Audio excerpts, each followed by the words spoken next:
Queridos irmãos, queridas irmãs, a paz do Senhor Jesus, sejam todos muito bem-vindos à nossa classe Exposição Bíblica no livro de Salmos, e é uma alegria para nós poder estarmos congregados juntos mais uma vez e juntos poder deleitar então na palavra de Deus, tá bom?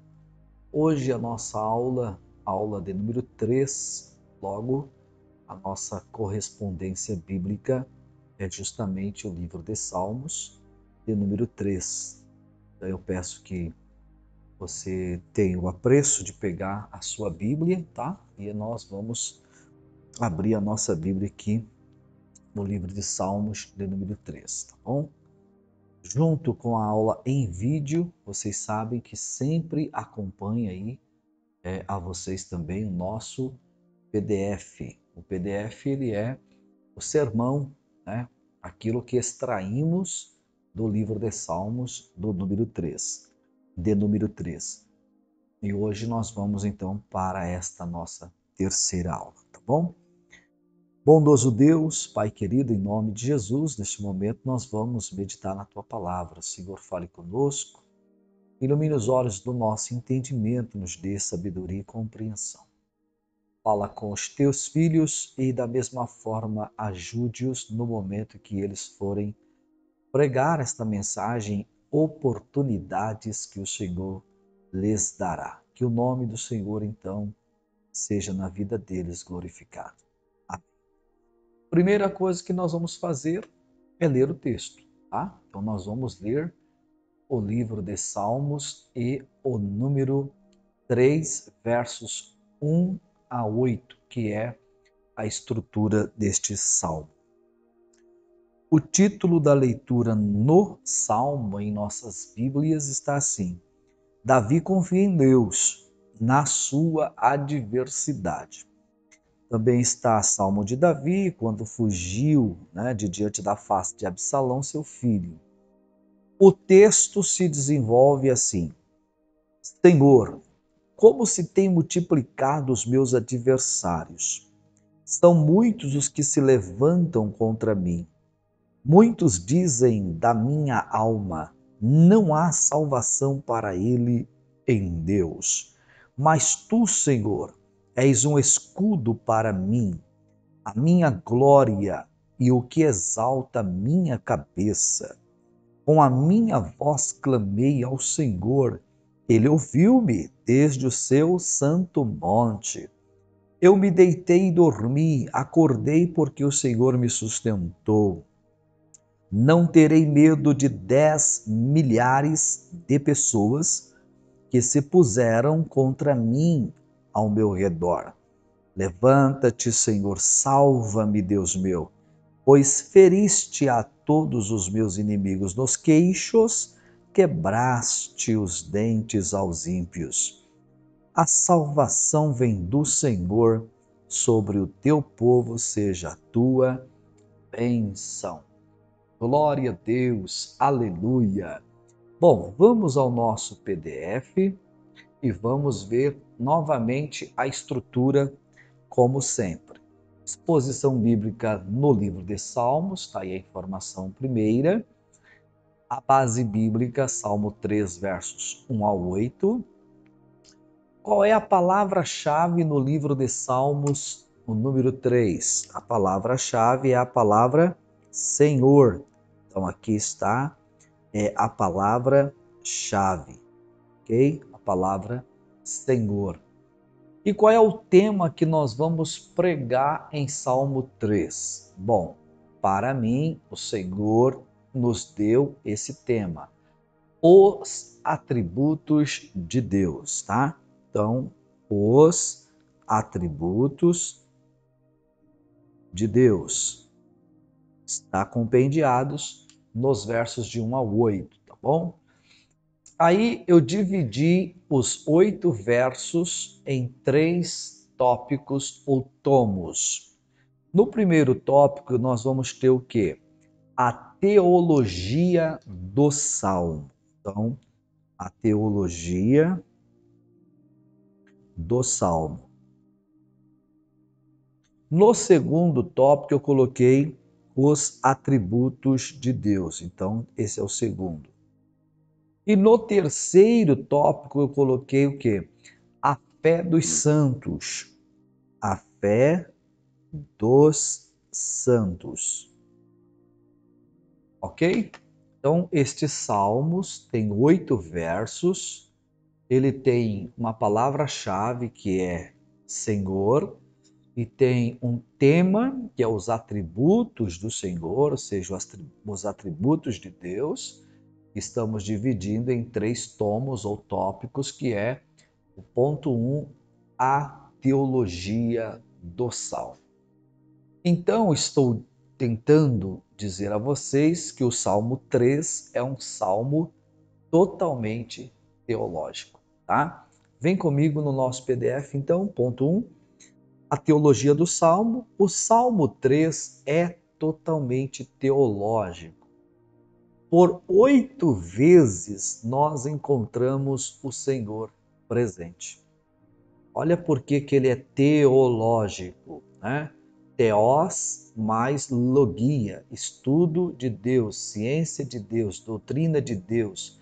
Então, nós temos 8 menções do Senhor no Salmo 3, verso 1 a 8. É quase que uma menção para cada verso, com a exceção de um verso que não vai ter, mas compensação no verso 7 vai aparecer 2 vezes. Por isso que nós colocamos as referências aí no PDF. Então, no verso 1, Senhor. No verso 2, Deus. No verso 3, Senhor. Aí lá no verso 4, Senhor também. No verso 5, Senhor. No verso 7, Senhor e também Deus. E no verso 8, Senhor. Então, por 8 vezes, os nomes de Deus aparecem. Dentro da teologia, os nomes de Deus revelam o quê? O seu caráter, as suas obras e também os seus atributos. Louvado seja o nome do Senhor. Então, das 8 vezes que o nome de Deus aparece, nós temos 6 vezes a palavra Senhor, que é a palavra Adonai, ok? E nós temos 2 vezes, no 2 e no 7, a palavra Deus, que é a palavra hebraica para Elohim, ok? Então está aí. Nós temos tanto Adonai como Elohim presente no Salmo de número 3. Por isso que o Salmo ele é totalmente teológico, tá bom?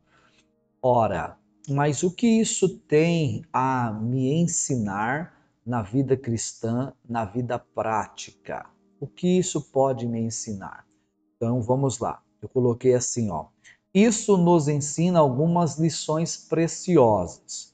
Em primeiro lugar, a soberania de Deus.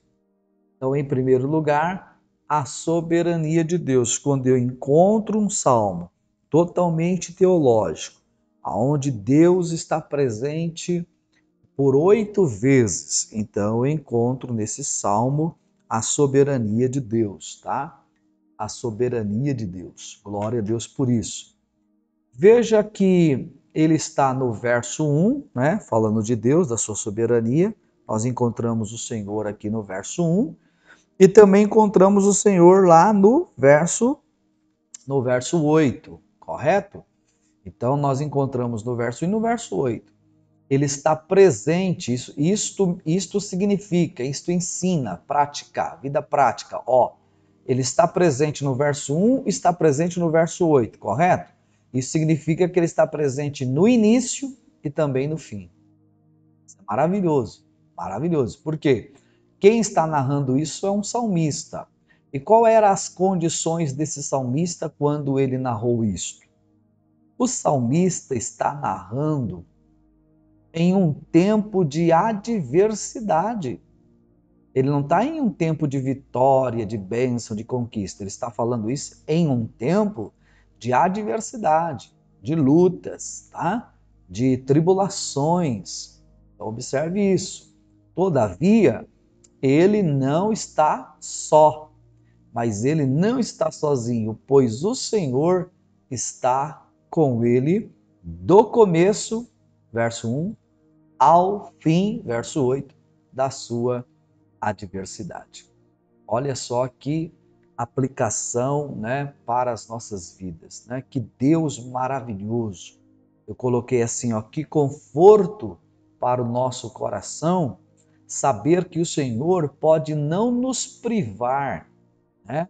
Não nos privar, quer dizer, o Senhor pode até não impedir que eu sofra ou passe por lutas, tribulações, aflições, adversidades. Ele pode até não nos privar disto, mas uma coisa é certa: ele pode não nos privar de passar por certas adversidades, mas ele mesmo está conosco nela, do começo ao fim. Deus soberano, presente, no controle de tudo, né? Ele pode não me livrar da tribulação, mas ele me livra na tribulação, né? Nos dias maus, nas adversidades.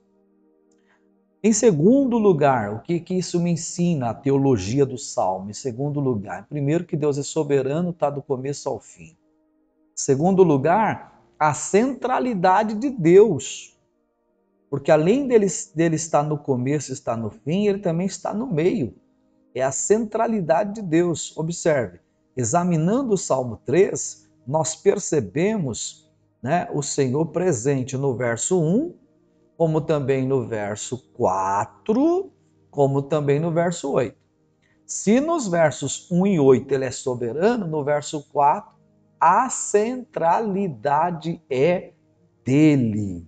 Oh, aleluia! Então o salmista está passando por dificuldades, mas Deus está no meio. O salmista, ele está sendo perseguido, mas Deus está no meio. Precisamos reconhecer a centralidade de Deus, né, em nossas vidas também, inclusive nas adversidades. A glória é do Senhor. Algumas vezes nós cristãos atribuímos, né, as coisas que nos ocorrem a Satanás. Quando você atribui ao diabo as coisas que ocorrem com você, sem você perceber, você está dando glórias ao diabo, porque isso implica dizer que você está reconhecendo que o diabo tem poder de entrar na sua vida e fazer o que quer da sua vida, bagunçar a sua vida. Ora, o diabo não tem o poder de fazer o que quer com a minha vida, porque a minha vida não é do diabo, é do Senhor Jesus. Qualquer fato que ocorrer comigo tem que passar pelo Senhor Jesus. Então, se o Senhor autorizar, sim; se ele não autorizar, não. E mesmo acontecendo alguma coisa por autorização do Senhor, o nome do Senhor é que tem que ser glorificado e não o do diabo. Então não transfira, não transmita, não mencione isso. Os dias bons e maus vêm do Senhor. Até o diabo é servo de Deus. Jesus disse isso no deserto, na última tentativa de Satanás. Jesus disse para ele: somente ao Senhor teu Deus, mostrando para o diabo que Deus é Deus do próprio diabo, ainda que o diabo deixou de ser um anjo de Deus, se tornou o que se tornou, mas Deus continua Deus. Somente ao Senhor teu Deus adorarás, somente a Ele prestará culto. Então nós temos que ter discernimento para dar glória ao nome do Senhor, ainda que seja na adversidade, né? Em tudo o nome do Senhor é glorificado, tá bom? Então aqui está a teologia do Salmo. Salmo de número 3 apresenta Deus do começo ao fim. 8 vezes ele é mencionado. Sendo do começo ao fim, ele é soberano. Estando no meio, é a sua centralidade. o governo de tudo que está acontecendo nos versos 1 a 8 em relação ao servo de Deus, o salmista, está no controle absoluto desse Deus santo e maravilhoso. O seu nome revela o seu caráter, suas obras e os seus atributos. Bendito seja o nome do Senhor. Já que o nome dele aparece 8 vezes e os nomes de Deus revelam o seu caráter, suas obras, seus atributos, por isso, tomo 2 é os atributos de Deus, né? O Senhor é soberano, tá aí, e a centralidade lhe pertence, tópico anterior tratado. Ele deve ser adorado, ok? E a sua presença deve ser reconhecida entre nós. A sua presença deve ser reconhecida entre nós. Pois todos os dias ele, o Deus soberano que está no centro, cuja presença se manifesta, ele manifesta os seus atributos em nosso favor. Todos os dias Deus manifesta os seus atributos em nosso favor. O salmista disse no verso 3 que o Senhor era o seu escudo. Vamos ler? Mas tu, Senhor, és um escudo para mim. Ele está dizendo que Deus é o seu escudo. Eu coloquei a pergunta, mas o que é um escudo? Definição da palavra: arma de defesa, ou glória, que consiste em uma peça larga, geralmente de metal, presa à mão ou ao braço, que protege o corpo do guerreiro contra armas. Definição da palavra escudo: arma de defesa que consiste em uma peça larga, geralmente de metal, presa à mão ou ao braço, que protege o corpo do guerreiro contra armas. O salmista está em guerra, hein? Não esqueça aí do contexto do texto. O salmista está em guerra, mas Deus é o seu escudo, logo o seu amparo, a sua proteção, a sua defesa. Olha que coisa linda. Gênesis 15, versículo 1. O Senhor Deus disse a Abrão: eu sou o teu escudo. Então ele está dizendo: eu sou a tua defesa, eu sou a tua proteção, né? Eu sou o teu amparo, e o teu galardão será sobremodo muito grande, disse o Senhor a Abrão. Como você se sente sabendo que Deus é o teu escudo? Sabendo que Deus é o teu amparo, a tua defesa, a tua proteção? Este Salmo 3 mostra-nos a teologia do Salmo, a soberania de Deus, a centralidade de Deus, mas também os atributos de Deus. Isso está dispensível ou dispensável a nós, agora, nesse exato momento. Ele é o meu, teu escudo, a minha, tua defesa, a minha, tua proteção. Ele é o meu e o teu amparo em guerras, batalhas, lutas, aflições, tribulações, adversidades. Glórias a Deus. O salmista nos disse também aí no verso do número 3 que o Senhor era a sua glória. Vamos ler? Ele fala assim, 3, mas tu, Senhor, és um escudo para mim, a minha glória. Olha que lindo. Ele diz que o Senhor era a sua glória.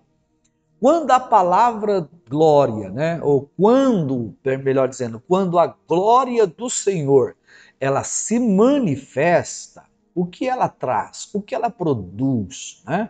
Quando ela se manifesta, ela traz consigo um renovo espiritual, aleluia, para as nossas vidas. Quando a glória de Deus se manifesta, ela traz para nós um renovo espiritual. Nada melhor do que estar no campo de batalha e Deus facultar a nós os seus atributos, escudo e glória, proteção e renovo, né? O salmista está em lutas, mas a glória do Senhor lhe dará forças para vencer. O salmista está em aflições, mas a glória do Senhor lhe dará refrigério. A glória do Senhor será a certificação da sua vitória. Aleluia! É claro que quando você está ali naquela guerra, naquela batalha, naquela luta, parece que você não vai vencer aquilo ali, né? Mas a glória do Senhor será a nossa certificação, o selo da nossa grande vitória.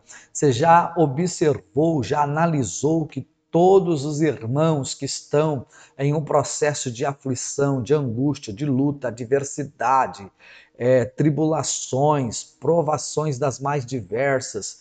Observe, ele é um crente fiel, ela é uma cristã fiel ao Senhor, e você pode observar que boa parte das vezes essas pessoas estão passando por tudo isso, mas a glória do Senhor é perceptível na vida dele, na vida dela. Já parou para ver isso? Já parou para analisar isto? Que quando nós olhamos para ele ou para ela, nós vemos a glória do Senhor? Olha que lindo, hein? Na página 2, o salmista disse no verso 3 também, olha só, que o Senhor é quem o exalta. Vamos ler? Mas tu, Senhor, és um escudo para mim, a minha glória e o que exalta a minha cabeça. Ei, terra, que coisa linda, que coisa maravilhosa saber que Deus é o nosso escudo, então Ele é a nossa proteção, Ele é a nossa glória, então Ele é o nosso renovo no momento oportuno. Ele também exalta a nossa cabeça, então Ele é aquele que garante a vitória. Tem um final feliz aí, tem um final feliz, Ele garante a vitória. O processo pode ser de humilhação, mas a vitória está garantida por aquele que exalta a nossa cabeça. Eu coloquei assim, ó, não é fácil passar por adversidades, né? Lutas e aflições. Não tem nada fácil, meu irmão. Quando nós estamos enfrentando, passando por adversidades, por lutas, né? Por aflições, não tem nada fácil. Só Deus para dar graça, né? Ouvimos cada coisa quando estamos em um momento como esse, não é verdade? Ouvimos cada comentário, piadas, enfim, tantas coisas. É muito triste, né? Mas um tempo de exaltação está por vir. Recebe esta palavra nesse momento? Um tempo de exaltação está por vir. O Deus que exalta a cabeça está agindo.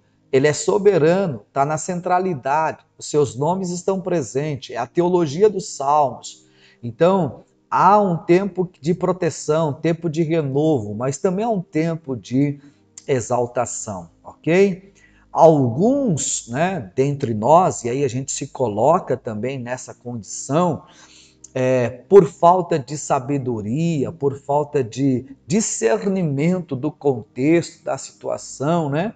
Somos infelizes em algumas situações, porque nós fazemos comentários desagradáveis, né? Somos infelizes dos nossos comentários e julgamentos, né? Com relação aos nossos irmãos que estão ali passando por lutas, adversidades, aflições, tribulações, né? Não discernindo os momentos, a fase, a esfera, as batalhas espirituais dos nossos irmãos.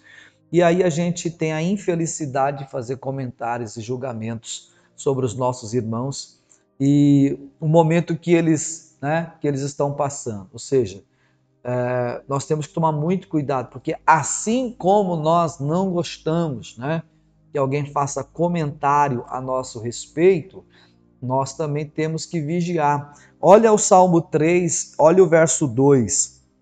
O salmista está dizendo assim, ó, muitos dizem da minha alma. Olha só, ele está dizendo, não há salvação para ele em Deus. Então, havia esse comentário, esse julgamento acerca dele. Muitos diziam, olha, não há salvação para a alma dele, não tem jeito. Né?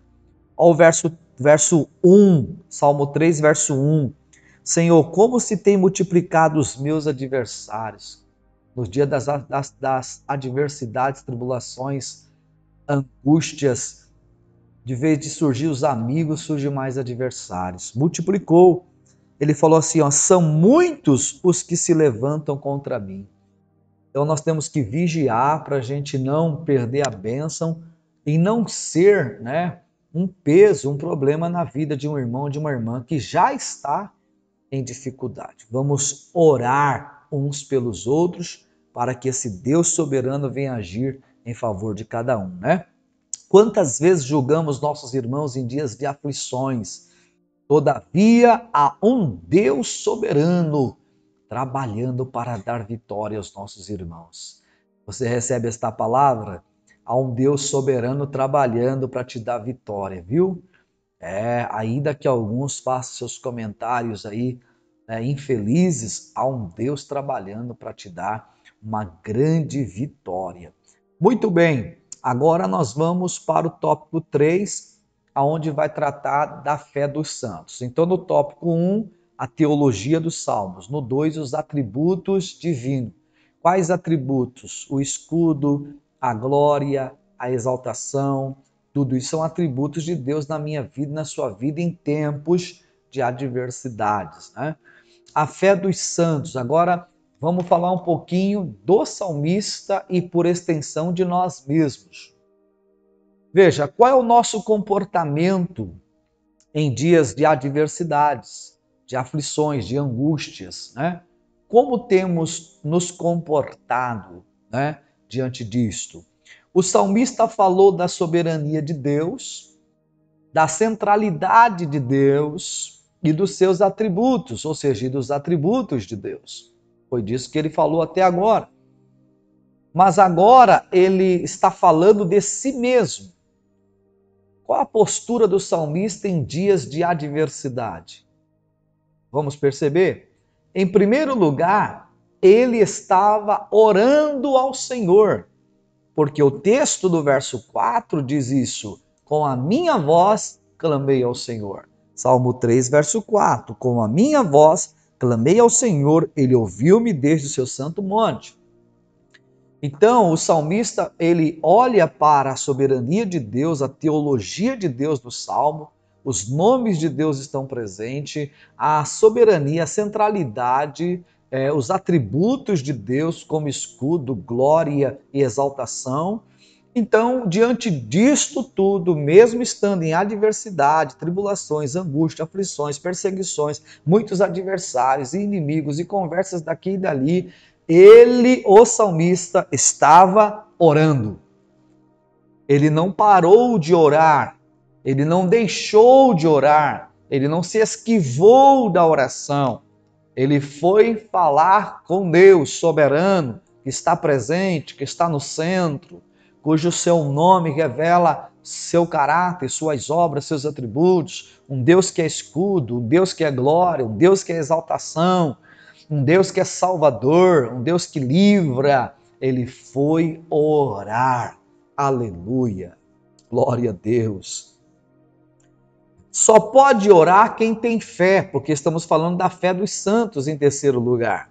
E só pode orar quem tem fé, porque a carta aos Hebreus 11, verso 6 diz que sem a fé é impossível agradar a Deus. E todo aquele que se aproxima de Deus, e só pode se aproximar por meio da oração, todo que se aproxima, oração de Deus, tem que crer, fé, que Ele existe e torna-se galardoador, vitória, recompensa daqueles que o buscam.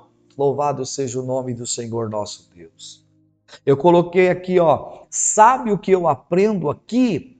Que as adversidades, lutas e aflições não podem abalar a minha fé. Leio de novo. Que as adversidades, lutas e aflições não podem abalar a minha fé. Aleluia! Que as perseguições e comentários dos meus adversários sejam combustíveis para os meus momentos de oração. Aleluia! Sabe o que o salmista fez com os comentários?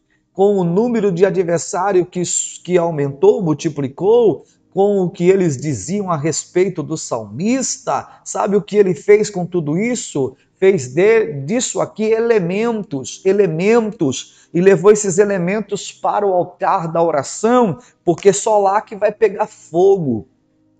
Então pegue as suas adversidades, suas lutas, suas aflições, suas dificuldades, seus problemas, suas provações, suas batalhas espirituais, suas guerras internas. Pegue tudo aquilo que alguém está falando a teu respeito e leve isso para o altar da oração. Faz disto elementos de combustão, taca fogo e você vai ver que a vitória será maior do que você imagina, maior do que você pensa. É isso que o salmista está fazendo. Eu coloquei logo abaixo do segundo parágrafo, tudo muda depois que nós oramos. E é verdade. Olha só, o salmista disse que ele descansou no Senhor após a oração. Por quê? Ele usou a palavra do verso 5. Eu me deitei e dormi, acordei, porque o Senhor me sustentou.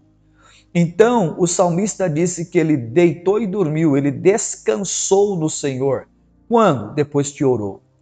Eu me deitei e dormi, e só deita e dorme quem tem fé para confiar em um Deus, ok?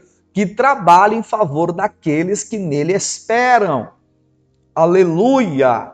O salmista deitou e dormiu no verso 5, mas isso é resultado da oração do verso 4. Com a minha voz clamei ao Senhor.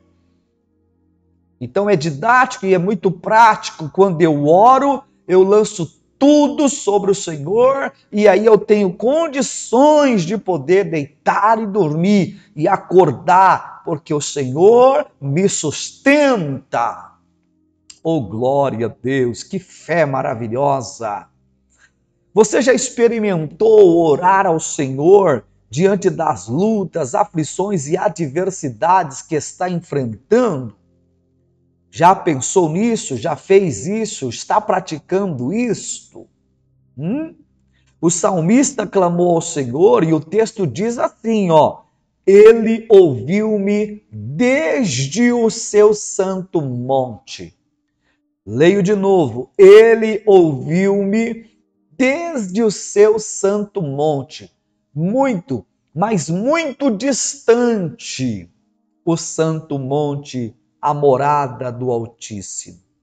Eu coloquei a distância entre o salmista e o próprio Deus é incalculável, pois um está na terra e outro está no seu santo monte. Então a distância entre a pessoa do salmista e a pessoa do Pai, essa distância é incalculável, porque o Pai está nos céus, seu santo monte, o salmista está na terra, em adversidades, lutas e tribulações.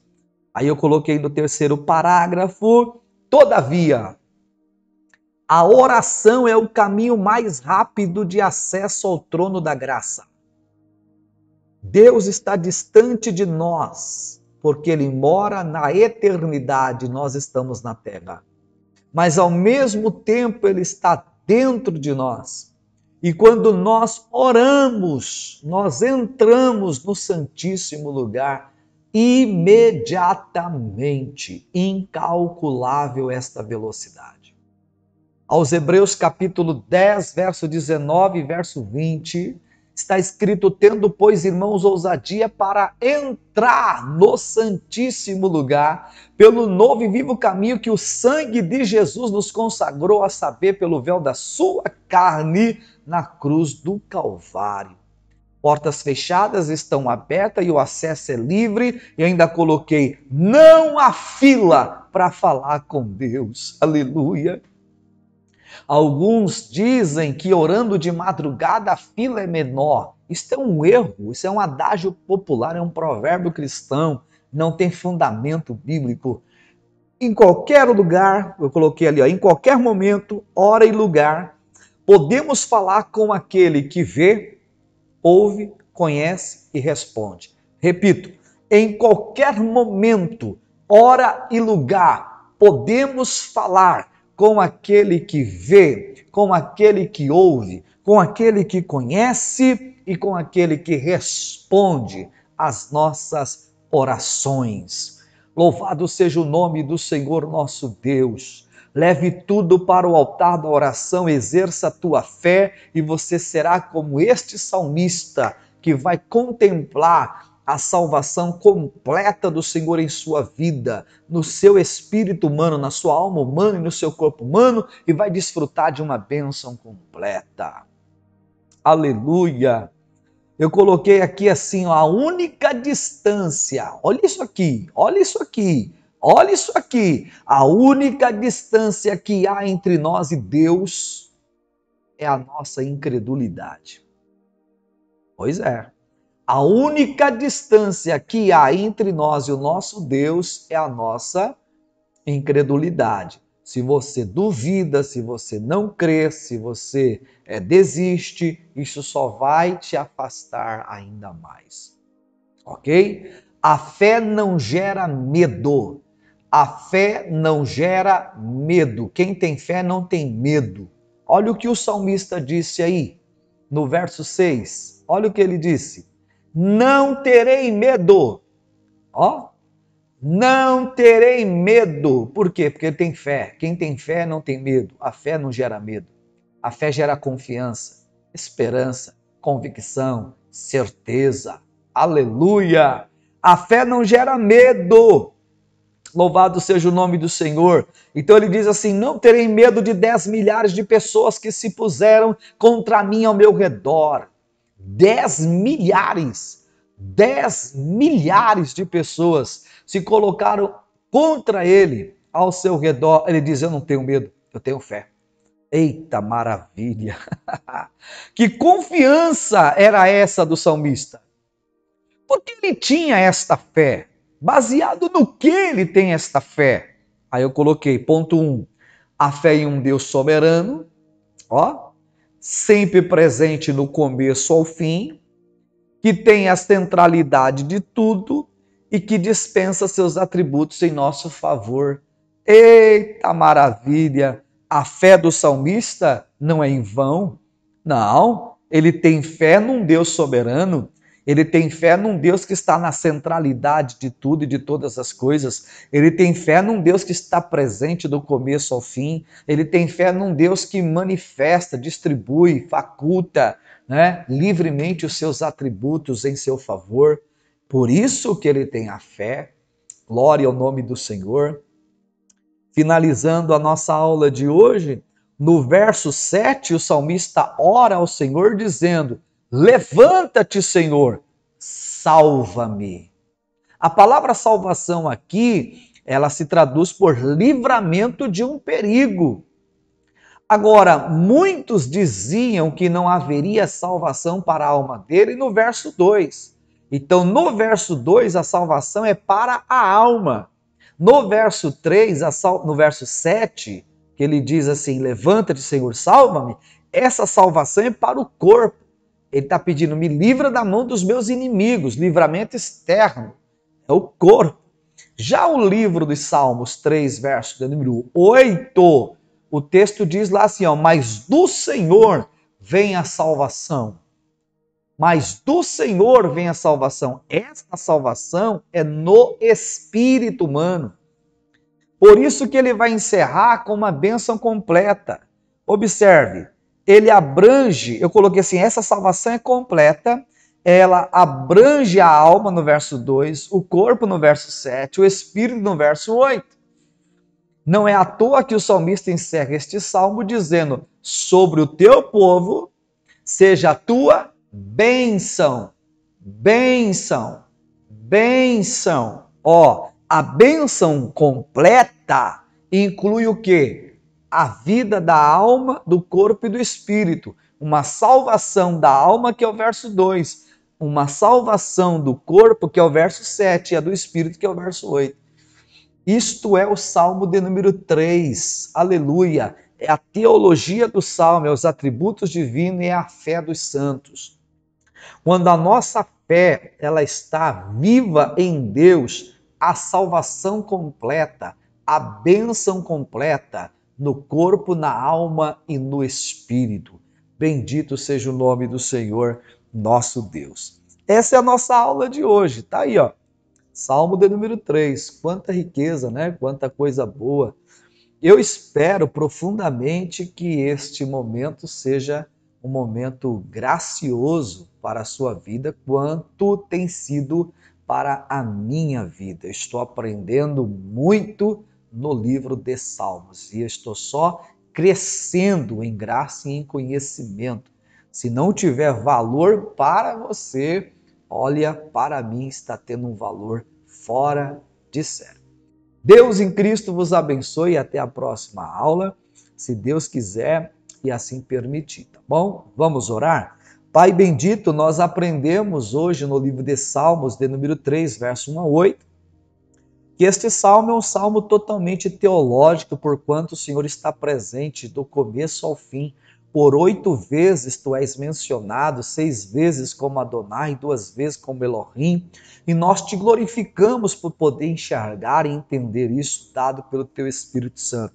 Aprendemos que o Senhor é um Deus soberano, pois começa o verso 1 e termina o verso 8, como também és um Deus que está no centro de tudo, pois a sua presença está no verso de número 4.